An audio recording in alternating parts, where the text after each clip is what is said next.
Hi all, in this video we will discuss about the fundamentals of DevOps, the definition of DevOps, why DevOps, what is DevOps, and a brief overview of the evolution of DevOps. So let's begin.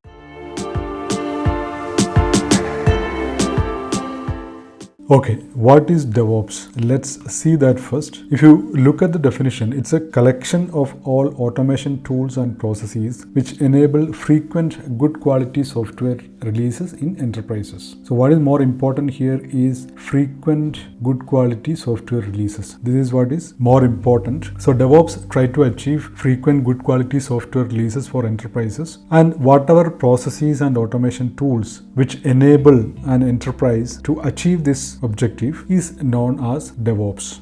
Now let's look at how DevOps evolved. And we know that in ancient times there was only waterfall model. Ancient times means 80s, 90s and beginning part of 21st century. So in waterfall model, you will complete one SDLC stage and then you move on to the next stage. Requirement specification is complete before you start with your design, and your design is complete before you start with coding. So that is how the waterfall model used to work. And the disadvantage with this approach is that one, requirements need to be frozen at the beginning. After requirements are frozen, then only you will start with the design. And the second one is you do the testing almost towards the end. So if you uncover some major issues with your code towards the end, that may actually derail your project. You may miss your deadline, you may need to do complete re-architecture of your solution, etc. So these were some issues with waterfall model because of which many projects failed. So they started thinking about iterative model where you will do the initial requirement analysis, design, and then you will try to segregate your requirements into 4 or 5 different groups, and you will start with the first chunk, complete it, you will do the testing, and then you will give a client demo, and then based on your learnings from testing as well as the client feedback, you will make required changes when you do your second iteration. So second iteration will have a set of requirements which you had already set aside for the second iteration plus some backlog from first iteration, and then you will continue this until you complete all your requirements, and then you will deploy it. So this is what iterative model, and today we call it as Agile. Iterative model actually resolved a few issues. For example, it does early testing in the sense that it doesn't wait for completion of all the 100 requirements. It will do the testing in each iteration like this. So you will be able to identify any potential issues as early as possible. Then client demo and feedback is a way to get customers' feedback and any requirement changes. After looking at the demo of your partial product, customer may get some fresh ideas, or customer may identify that the requirement given earlier was not good enough, it will not work, so they may actually make some changes. So iterative model actually helped in resolving some of the issues with waterfall model. But the Webscale companies such as Amazon, Netflix, Facebook, Google,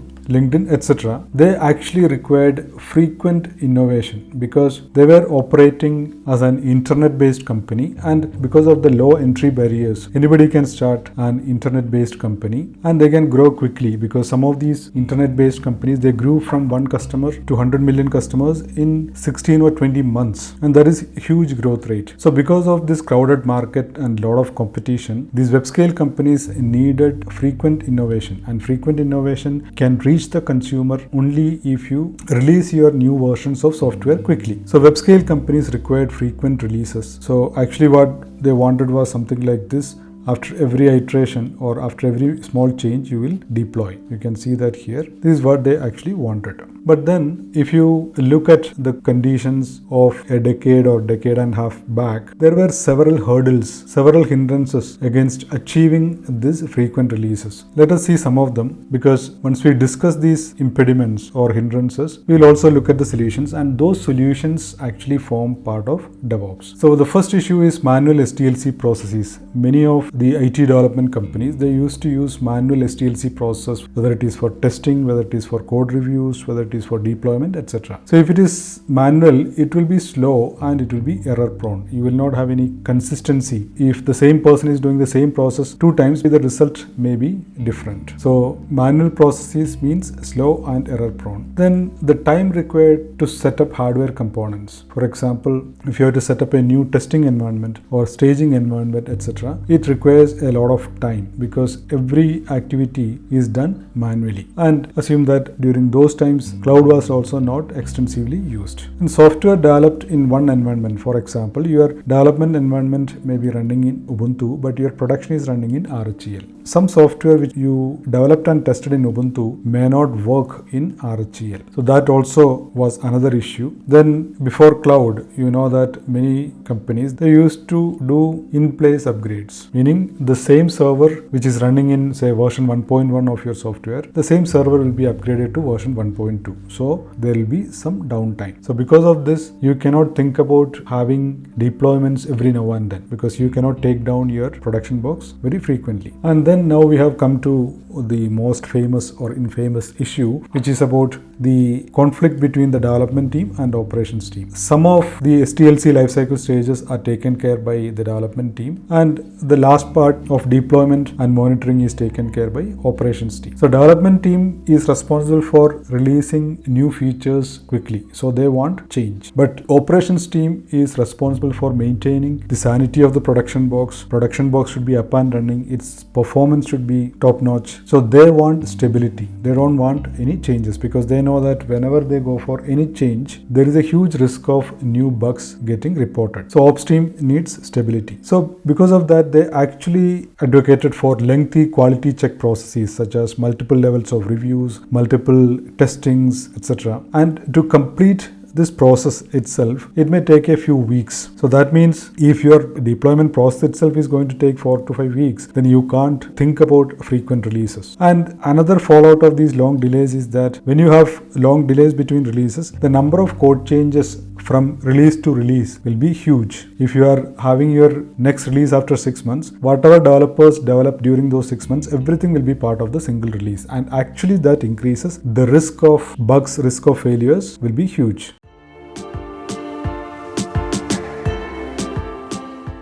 So what are the solutions to this manual SDLC process? Of course, that is quite obvious. You have to automate every SDLC stage, including code reviews, testing, and deployments. All the SDLC stages need to be automated. In the market, we know that there are several tools for each of the stages. Then to reduce the time required to set up your hardware environments or to scale up your existing hardware environment, first of all, you can use cloud so that you don't need to procure your hardware, then install it. Second thing is, even if you use cloud to set up your environment, instead of doing it manually, you should be using infra as code tools such as Terraform, CloudFormation, etc. Then software developed in one environment but production is running in another. To resolve that issues, you can use containers. If you create the container image for your solution, it will run the same way in Ubuntu as well as RHEL or any other platform. So these are all part of the solutions which finally enable DevOps. Then in-place upgrades. Today we know that when you have cloud, you can actually launch servers in cloud which are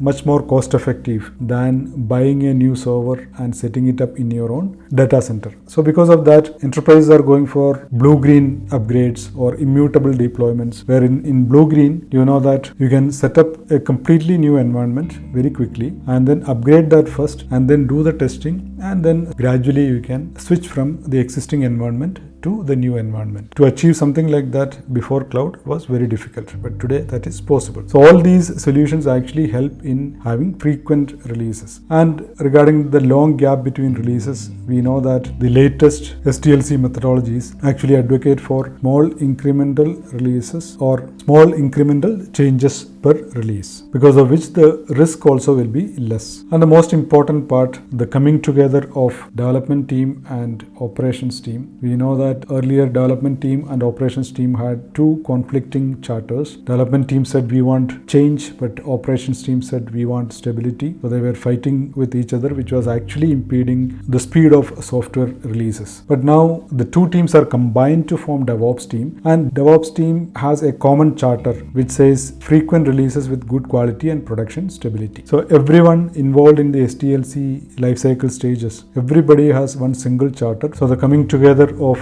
development team and operations team is another important step, and it reduces conflict and streamlines the release process. So this is a cartoon I have taken from Google. So you can see that here the development team and the operations team, they are arguing with each other, fighting with each other, and there is a wall in between. and you can see the WAR files and DLL files which are provided to the operations team from the development team, and they have multiple servers. That was before DevOps, but after DevOps the wall is broken, and you can see that the communication is also better. The development team and operations team, they work together as a single team to achieve frequent releases, or they are taking care of the complete SDLC lifecycle rather than saying this part you have to take care, I will take care of only the other part. So to summarize, what are the important DevOps components? The first one is automation of your SDLC stages. So the first one is infrastructure as code. To set up your infrastructure, to scale up your hardware infrastructure, you should be using infrastructure as code tools. You should not be doing it manually. And there are tools such as Terraform, Ansible, Chef, Puppet, etc. Then the second part of automation, the SDLC process automation, reviews, testing, deployment, etc. need to be automated. There are several hundred tools available in the market for each of these SDLC